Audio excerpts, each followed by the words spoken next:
विशेष शून्यवादी पाश्चात्य देश तारिणे। जय श्री कृष्ण चैतन्य प्रभु नित्यानंद श्री अद्वैत गदाधर शिवासादि गौर भक्त वृंद। हरे कृष्ण कृष्ण कृष्ण हरे हरे, हरे Ram Ram Ram Hare Hare. Hare Krishna devotees, thank you for joining. So we have been reading chapter 29, talk between Narada Muni and King Prachinabhari. So in this chapter we see how Narada Muni is summarizing the whole story of Puranjana and Puranjani to Prachinabhari, and he made many points that what is Jiva, how Jiva entraps in this condition life, how he moves from species to species, planet to planet, and there is no escape from this material world as long as he is engaged in the three modes of material nature.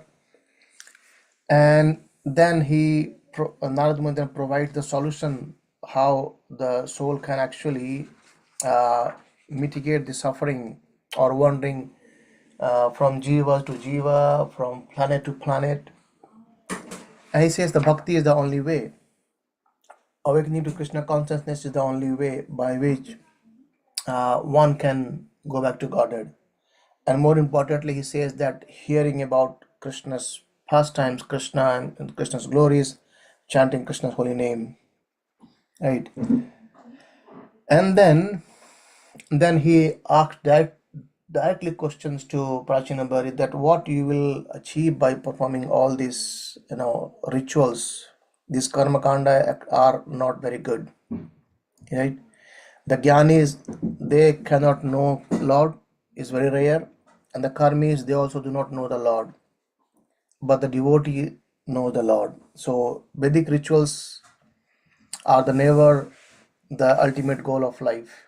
That's what he said. And then he started describing story, another story, a very small story about a deer. And the deer is in the forest. I think we started reading just first verse only of the story. He said the deer is gazing on grass and enjoying with his mate in a garden, and he's attracted by the songs and sounds of bumblebees, right? So, but he was unaware of the tiger, hungry tiger in front of him, right? That was the story, he says. And also there was a hunter behind him ready to shoot, right? So let us see what the meaning of that was. We read the verse yesterday, so we'll read the translation and purport. Yeah, I'll read once again. My dear king, woman who is very attractive in the beginning but in the end very disturbing is exactly like the flower which is attractive in the beginning and detestable at the end. So the deer which was in the garden, or enjoying the grass, there was flowers or aromatic flowers in the garden. So Narada Muni is saying that flower is very attractive in the beginning and detestable at the end. With woman, the living entity is entangled with lusty desires and he enjoys sex, just as one enjoys the aroma of a flower. He thus enjoys a life of sense gratification, from his tongue to his genitals. And in this way, the living entity considers himself very happy in family life. United with his wife, he always remains absorbed in such thoughts. He feels great pleasure in hearing the talks of his wife and children, which is compared to the sweet humming of bumblebees that collect honey from flowers to flower. He forgets that before him is time, which is taking away his lifespan with the passing of day and night.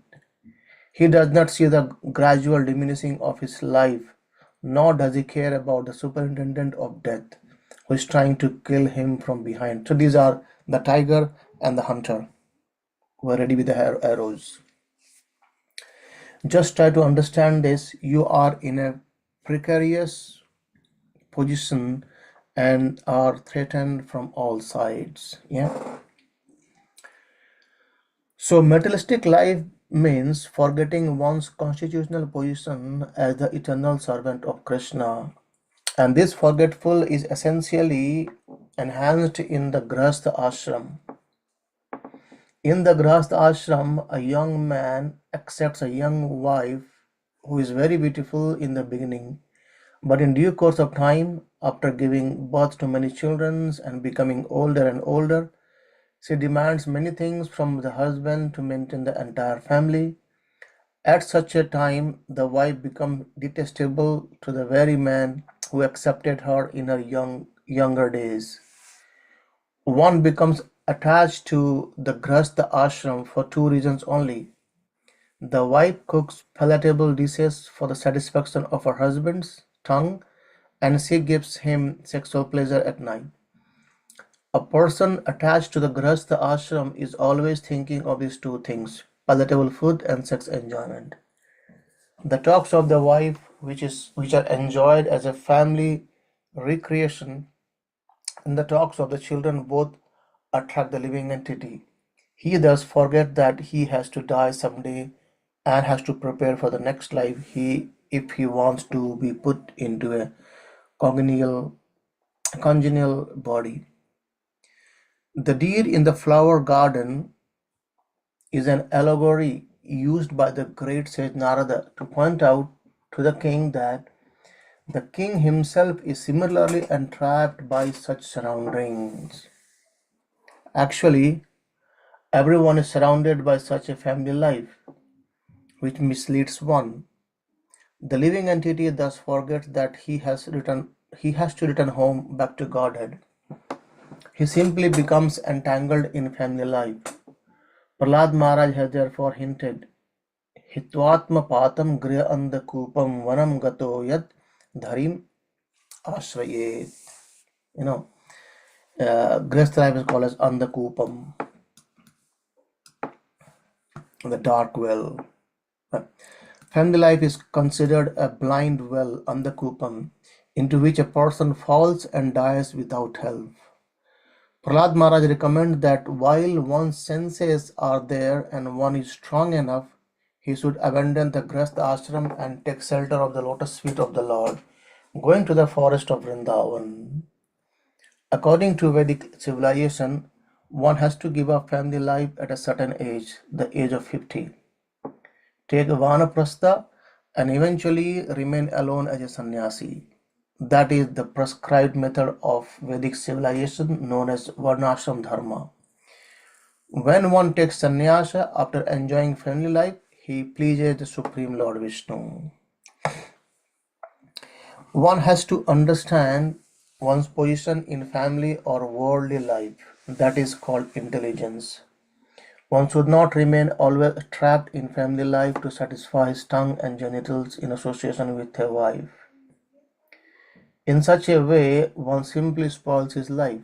According to Vedic civilization, it is imperative to give up the family at a certain stage, by force if necessary.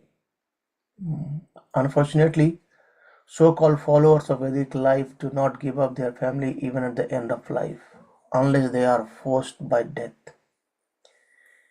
There should be a thorough overhauling of the social system, and society should revert to the Vedic principles, that is, four varnas and the four ashrama. So this was a short story, again allegorical story by Narad Muni to inform Prachinabari, because he thought still after hearing all this, Prachinabari is still not ready to give up his activity and also his ashram. Let us see text 55. स त्वं विचक्ष्य मृगचेष्टिताम् आत्मनोऽनताश्चित्तं नियश्च हृदि कर्णध्वनिं च चित्ते जाह्यय अनङ्गाश्रमम् असतं युक्तगाथं प्रीणीहि हंसा शरणं विरम क्रमेण. Yes, Kishori Prabhu. Correct. My dear king, just try to understand the allegorical position of the deer. Be carefully conscious of yourself and give up the pleasure of hearing about promotion to heavenly planets by fruitive activity. Give up household life, which is full of sex, as well as stories about such things, and take shelter of the Supreme Personality of Godhead through the mercy of the liberated souls. In this way, please give up your attraction for material existence. So clearly, instruction again to Prachinabari and basically to all of us by Narada Muni. What shall we do? In one of his songs, Srila Narottam Das Thakur writes, कर्म कांड ज्ञान कांड केवल विषय भांड अमृत बलिया जेव खाए नाना योनि सदा फिरे कदर्ज्य भक्षण करे तारा जन्म अध पाते जाए. Futile activities and mental speculation are simply cups of poison. Whoever drinks of them, thinking them to be nectar, must struggle very hard, life after life, in different types of bodies. Such a person eats all kinds of nonsense and becomes condemned by his activities of so called sense enjoyment. People are generally enamored of the futile results of worldly activity and mental speculation. They generally desire to be promoted to heavenly planets, merge into the existence of Brahman, or keep themselves in the midst of family life, and enchanted by the pleasures of the tongue and genitals. The great sage Narada clearly instructs King Barisman not to remain his entire life in the Grahastha ashram. Being in the Grahastha ashram means being under the control of one's wife. One has to give up all this and put himself into the ashram of the Paramhamsa, that is, put himself under the control of the spiritual master. The Paramhamsa's ashram is the ashram of the Supreme Personality of Godhead, under whom the spiritual master has taken shelter. The symptoms of the bona fide spiritual master are stated in Srimad Bhagavatam 11.321. Tasmat gurum prapadyante jigyashu uttamam. Shabde pare cha nishnatam brahmane upasamsayam. Any person who is seriously desirous of achieving real happiness must seek out a bona fide spiritual master and take shelter of him by initiation. The qualification of a spiritual master is that he must have realized the conclusion of the scriptures by deliberation and arguments and thus be able to convince others of these conclusions. Such great personalities who have taken complete shelter of the Supreme Godhead, leaving aside all material consideration, are to be understood as bona fide spiritual masters. A Paramahamsa is one who has taken shelter of the Brahman, the Supreme Personality of Godhead. If one takes shelter of the Paramahamsa's spiritual master, gradually, through training and instruction, he will become detached from the worldly life and ultimately return home back to Godhead. The particular mention of Anganashramam Asattamam Yuthagatham is very interesting. The whole world is in clutches of Maya, being controlled by woman. Not only is one controlled by woman who is one's wife, but one is also controlled by so many subtle creatures. That is the cause of one's being entangled in the material world. One cannot give up this abdominial association through one's own effort. But if one takes shelter of a bona fide spiritual master who is a Paramhamsa, he will gradually be elevated to the platform of spiritual life. Amazing, right? The last line. One cannot give up this abdominial association through one's own effort. But if one takes shelter of a bona fide spiritual master, who is a Paramhamsa, he will gradually be elevated to the platform of spiritual life. It means we have no capacity, nothing we can do without the mercy of a spiritual master or Vaishnavas. Yeah. The pleasing words of the Vedas that inspire one to elevate oneself to the heavenly planet or merge into the existence of the Supreme are for the less intelligent, who are described in the Bhagavad Gita as Maya Prartha Jnanam, those whose knowledge is taken away by the illusory energies. Real knowledge means understanding the miserable condition of material life. One should take shelter of a bona fide liberated soul, the spiritual master, and gradually elevate himself to the spiritual platform and thus become detached from the material world. According to Srila Vishwanath Chakravarti Thakur, Hamsa Saranam refers to the cottage in which saintly persons live. Generally, a saintly person lives in a remote place, in the forest, or in a humble cottage. However, we should note that the times have changed. It may be beneficial for a saintly person's own interest to go to the forest and live in a cottage. But if one becomes a preacher, especially in Western countries, he has to invite many classes of men who are accustomed to living in a comfortable apartment. Therefore, in this age, a saintly person has to make a proper arrangements to receive people and attract them to the message of Krishna consciousness. Srila Bhakti Siddhanta Saraswati Thakur, perhaps for the first time, introduced motor cars and palatial buildings for the residence of saintly persons just to attract the general public in big cities. The main fact is that one has to associate with saintly person. In this age, people are not going to search out a saint in the forest, so the saints and sages have to come to the big cities to make arrangement to receive the people in general. Wow. Who are accustomed to the modern amenities of material life. Gradually, such persons will learn that palatial building or comfortable apartments are not at all necessary. The real necessity is to become free from material bondage in whatever way possible. According to the orders of Srila Rupa Goswami, Anasakta Vishayan Yatha Aramupanjita Nirbandha Krishna Sambandhe Yuktam Vairagyam Uchyate. When one is not attached to anything but at the same time accept everything in relation to Krishna, one is rightly situated above possessiveness. Bhakti Samdesh Sindhu 1 to 55. One should not be attached to material opulence, but material opulence may be accepted in the Krishna consciousness movement to facilitate the propagation of the movement. Very beautiful. In other words, material opulence may be accepted as yukta vairagya, that is for renunciation. It's like in one of the class Prabhupada says,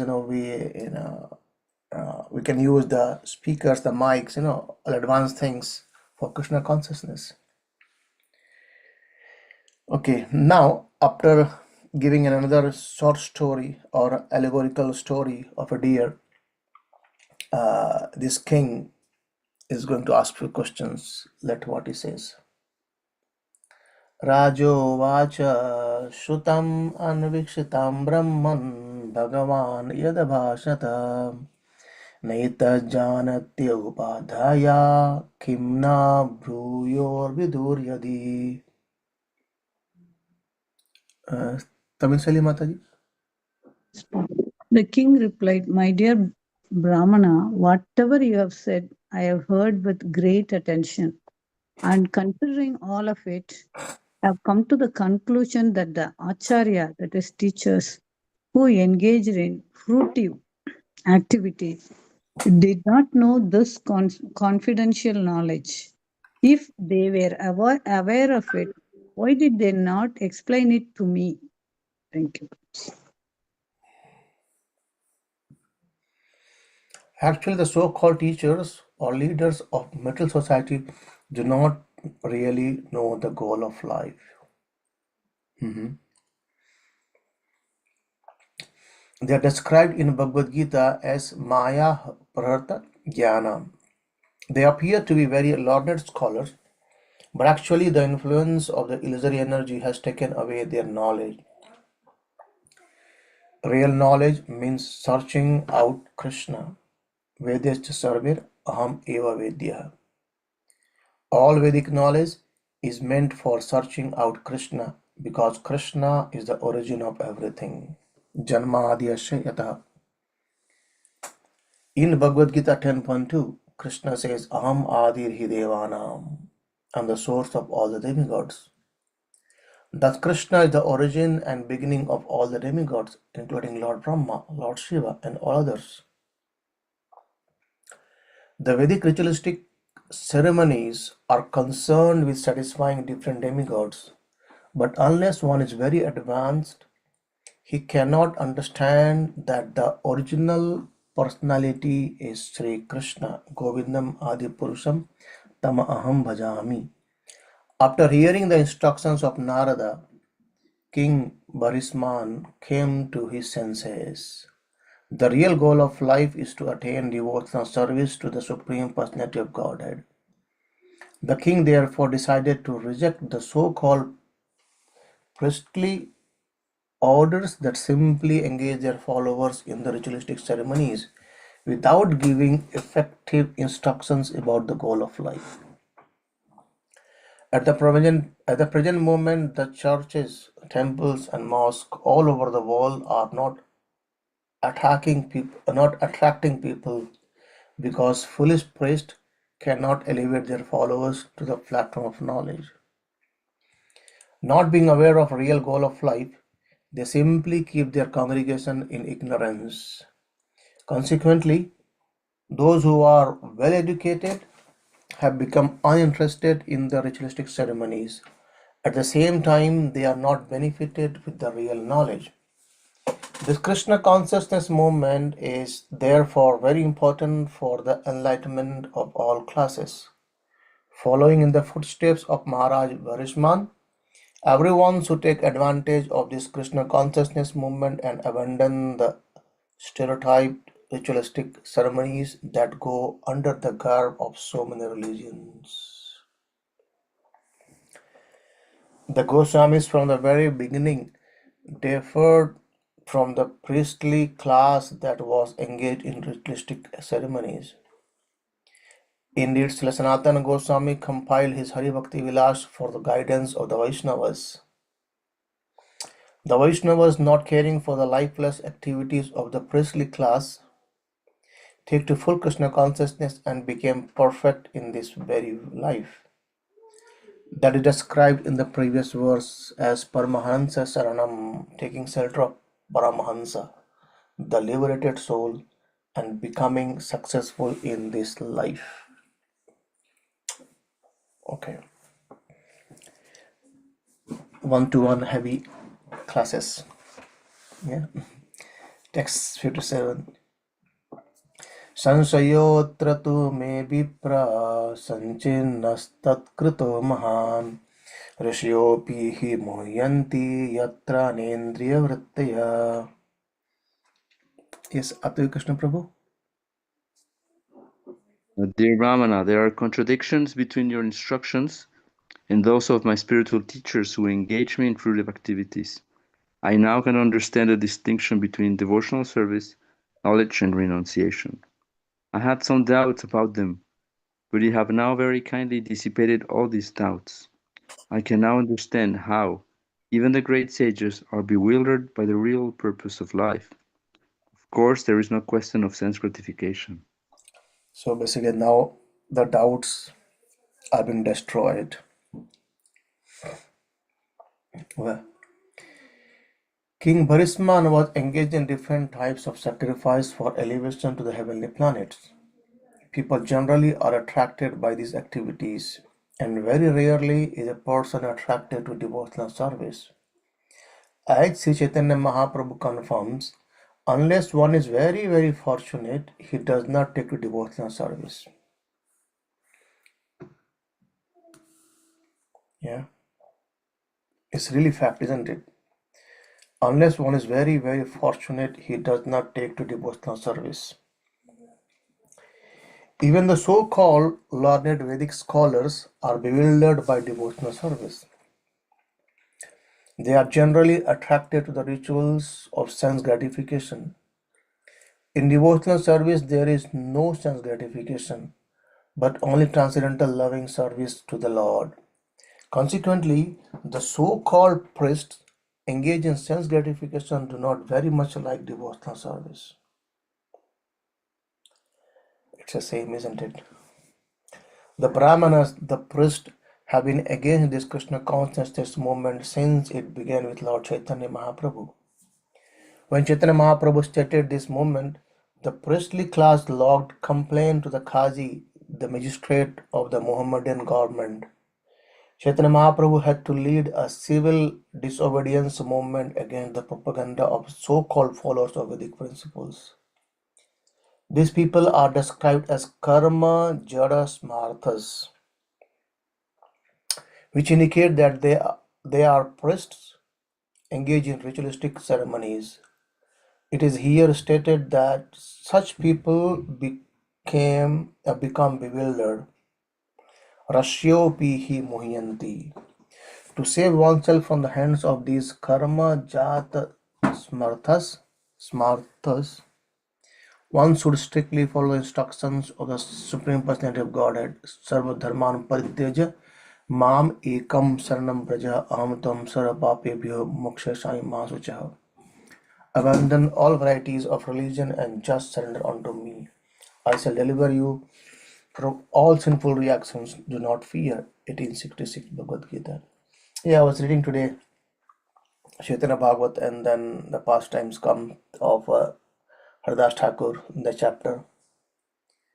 So, because the Shah Kaji was ruling at the time, the pastime, they complained that he's born in a Muslim family, but he's worshipping Hindu god. He's taking Hindus god names like that, and eventually he was being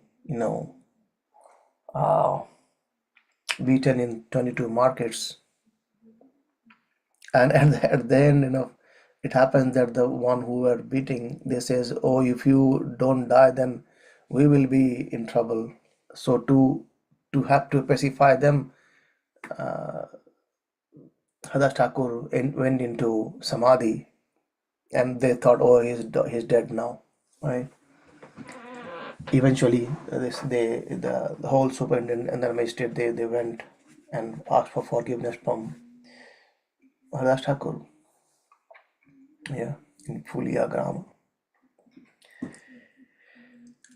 Karmanaya, so text 58. Karmanya rabhate yena puman iha vihayatam amutraya nena dehena justani sayat ashnute. Rupesh Prabhu? Hare Krishna. The results of whatever a living entity does in this life are enjoyed in the next life. Yeah. So whatever we do in this life is basically, Prabhupada also said that the way we are living this life, we are preparing our next life. So whatever we are right now either enjoying or suffering is all mostly coming from our previous lives. So the way we are interacting with these three modes in this life, we are preparing our next life. So it's a very, very big investment to engage our activities to secure our next life. A person generally does not know how one body is linked with another body. How is it possible that one suffers or enjoys the result of activity in this body in yet another body in the next life? This is a question the king wants Narada Muni to answer.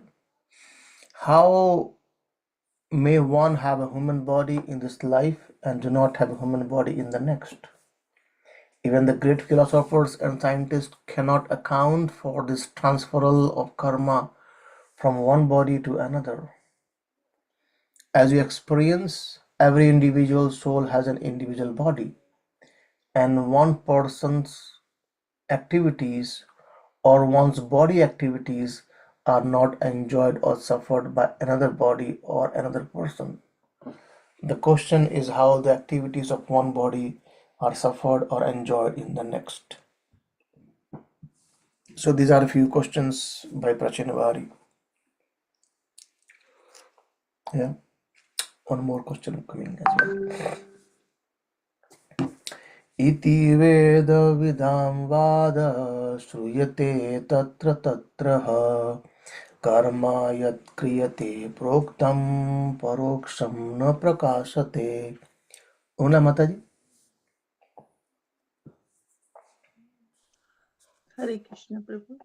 The expert knowers of the Vedic conclusion say that one enjoys or suffers the result of his activities, his past activities.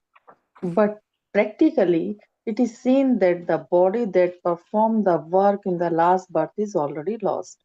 So, how is it possible to enjoy or suffer the reaction of that work in a different body? Hare Krishna. That's a good question, isn't it? So what are the proof of this? So Prabhupada says atheists want evidences.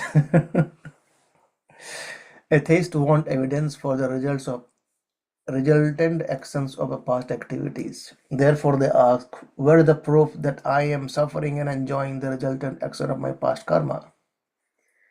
They have no idea how the subtle body carries the result of the present body's action down to the next gross body. The present body may be finished grossly, but the subtle body is not finished. It carries the soul to the next body. Actually, the gross body is dependent on the subtle body. Therefore, the next gross body must suffer and enjoy according to the subtle body. The soul is carried by the subtle body continuously until liberated from gross material bondage. Yeah. I was hearing a class on one of the Sandarbha by Jiva Goswami. This is Paramatma Sandarbha. And there he quotes about that, it's likely it's impossible to explain the people who doesn't have Shukruti to understand spiritual knowledge. It kind of literally, it's not possible for them.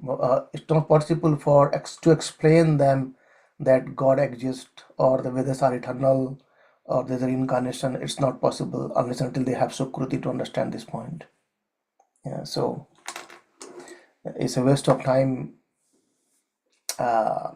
spending to them to try to make them understand. If they don't have the Sukruti, they will not able to understand it. They will still have so many more questions coming around through. Yeah. So that's what says atheist wants evidences. Even if you provide evidences, like, you can say, okay, this is what Krishna says in Bhagavad Gita, but still they want to know who is Krishna. It must be a person who's written it, kind of that. So, okay, let's see what Narada Muni answers to Prachinavar's questions. Narada Uvacha येनैवारभते कर्म तेनैवामुत्र तत्पुमान् भुङ्क्ते अवधानेन लिङ्गेन मनसा स्वयम्. Yes, Kishori Prabhu. Hare Krishna. The great sage Narada continued, the living entity acts in a gross body in this life. This body is forced to act by the subtle body, composed of mind, intelligence, and ego. After the gross body is lost, the subtle body is still there to enjoy or suffer. Thus, there is no chance.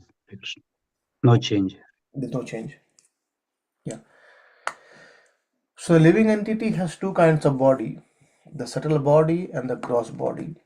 Actually, he enjoys through the subtle body, which is composed of mind, intelligence, and ego.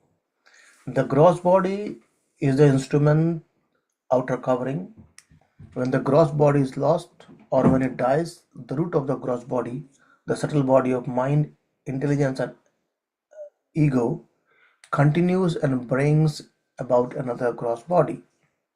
Although the gross body apparently changes, the real root of the gross body is always there. The subtle body's activities, be they pious or impious, create another situation for the living entity to enjoy or suffer in the next gross body. Thus, the subtle body continues, whereas the gross bodies change one after another. Yeah. Since modern scientists and philosophers are too materialistic, and since their knowledge is taken away by the illusory energy, they cannot explain how the gross body is changing.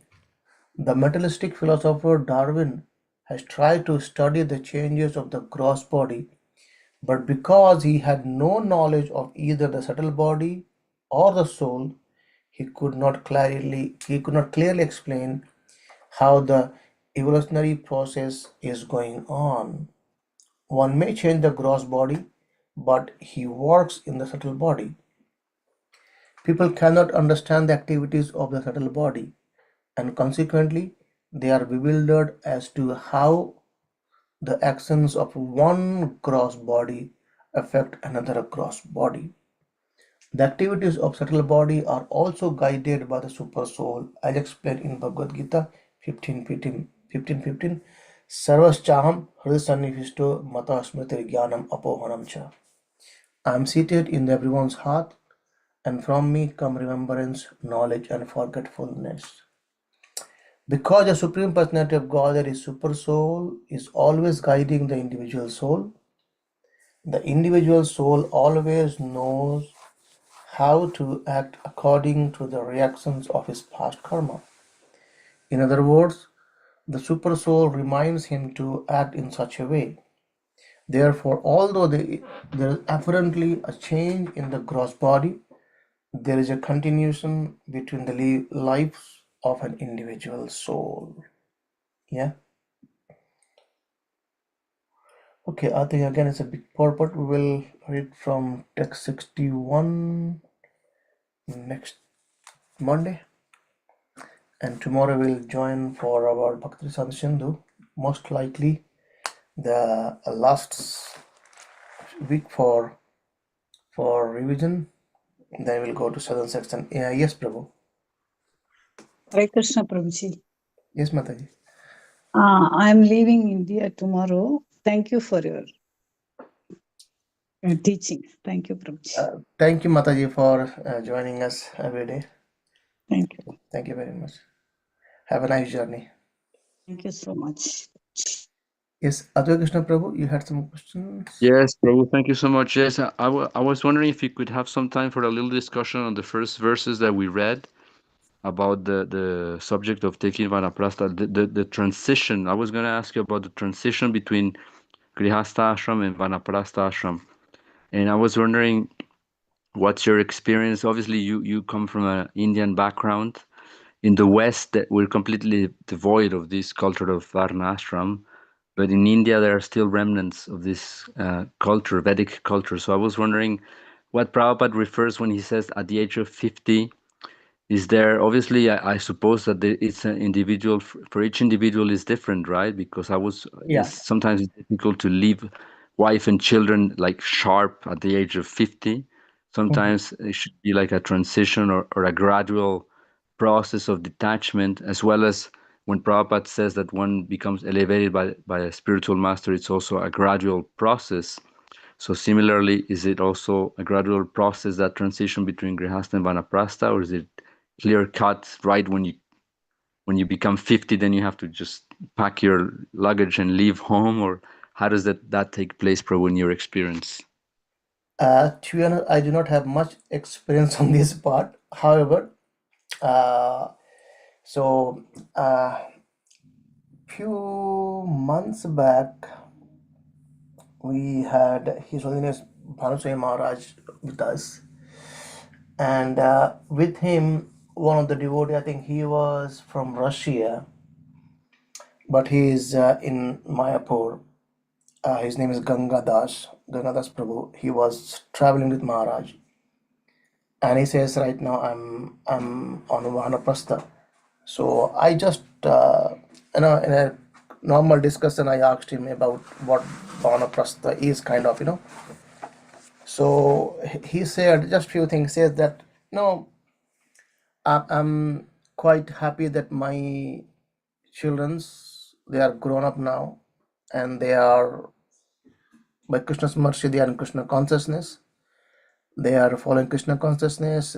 I'm free from any of the duties to take care of my children. They are grown up. They have their family now, and I got grandchildrens. They're all in Krishna consciousness. So I'm not working anymore. I'm not, doing any kind of things. Just I'm going out for preaching work.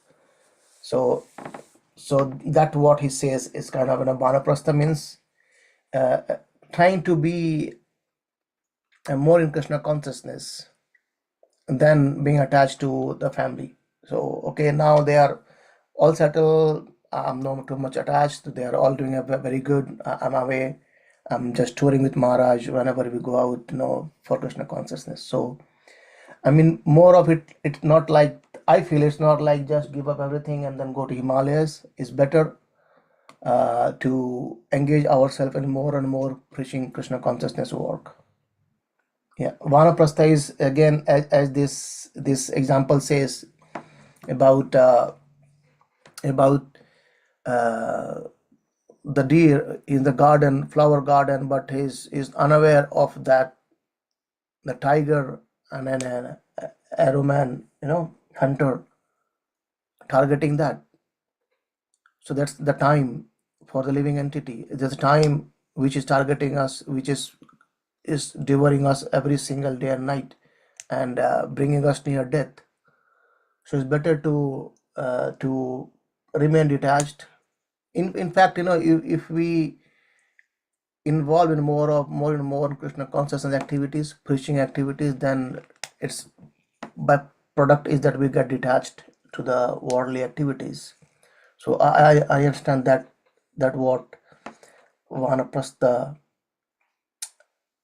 is, in a very limited knowledge of that, Prabhu. Okay. So what you're saying is not a clear-cut thing that at the age of 50 is more like you have to see your own personal situation and Yes. see that, and gradually take it like engage more in Krishna consciousness to take over materialistic activities, right?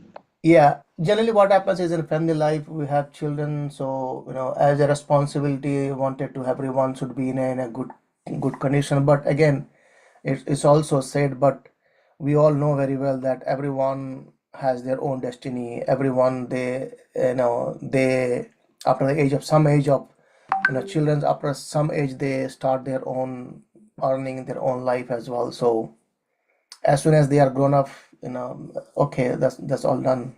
No more kind of accommodating. Prabhupada's pointing out here is that many people, they are completely still attached to the family life, even if they are on the deathbed. Still, they don't want to take a step out like that. But devotee in Krishna consciousness, they are still, going out, and then they are preaching more. So preaching is the more, as Prabhupada says, that in today's world we have to have those kind of, not going to the forest but going to cities, so that the people in the cities, they get to know about Krishna consciousness and they get attracted towards it. Yeah. So another thing. So sometimes what happens in the West, there is a phenomena that the couples are getting married are a later age, and also they have their children at later age. So Yeah. that means they're gonna have to be with their children like when they're much older. And also one phenomena that happens is that if this is grihasta family life, and their children are also devotees, and they can be engaged in Krishna service by preaching and doing devotional activities, then maybe there's no such need to get away from them, right? Because they're favorable and they're Yeah, actually engaged in Krishna service. So that's a different situation also, right? yeah, absolutely, Prabhu. As long as preaching work is going on, we are as a family in Krishna consciousness. It's not actually binding, because Bhagavatam explains that apashyatam atma tattvam graheshu gramedinam. It says that in the grasta, what is the difference between grasta and gramethi? Gramethi is the one who is completely engaged in material activities as a grasta, and they were unaware about Krishna consciousness. Apashyatam atma tattvam. They do not understand or try to understand about what is atma tattva. That is called as gramethi. But if, on the other hand, if we can, being in a grasta life, if we can be in Krishna consciousness, if we can give Krishna consciousness to our family, Krishna consciousness to our relatives, Krishna consciousness to our surrounding, I don't think that we'll have to, you know, give up this life, or give up from the life. It's not required as such, because essence is to preach Krishna consciousness, and we are giving it. That's my Okay, understanding. Prabhupada. I could be wrong, but Yes. that's my understanding, that essence is to preach Krishna consciousness. So sometimes what happens is, when you wanted to preach, then the people on the outside, they say, oh, he got family, he got everything with family and a job and things. So it's not something that, like, we have to give up everything. We can be in the family life and also practice Krishna consciousness. So that also inspires people. And if you see the Bhagavatam, all this, Parshit Maharaj, Prahlad Maharaj, anyone, Dhruv Maharaj, anything you can take, Priyavrat Maharaj, Ambrish Maharaj, everything you can take. They are all in Grasta actually, but they are detached. So we have to, detachment is basically a consciousness. It's not about the robe. Okay, I'll take saffron robe, then it's done. No, detachment is more about the consciousness to be detached. Many people, they pretend to be detached, but there are so many hankering going on in their heart, isn't it? Yes, Prabhu. Yes. Thank you very much. Hare Krishna. Granthra Srimad Bhagavatam ki jai, Srila Prabhupada ki jai.